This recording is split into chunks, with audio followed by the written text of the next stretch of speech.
Hi Jay, this is my reading response to the two articles in the age of social media and social censorship, and then they have longer titles than that, but those are just the shortened versions.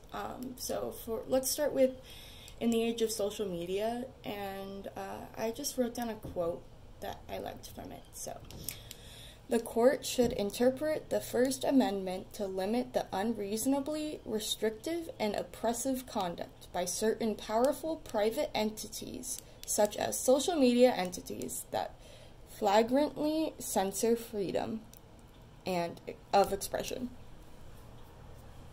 Yeah. There's a gray line there. Because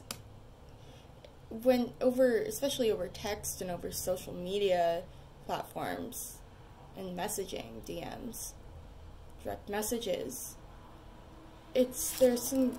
you can't read sarcasm very well, and so it's hard to process those things. So I do think that things need to be evaluated, but also that's extremely hard with however many people being and posting on the internet 24/7.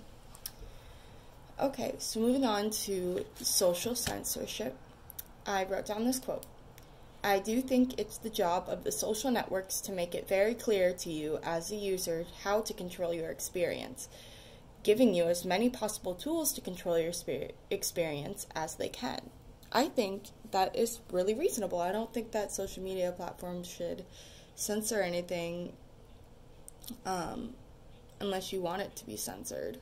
And you can definitely do that through the settings. Like, you can already do that sort of in settings on social media apps. So, but yeah, they also talked about a little bit about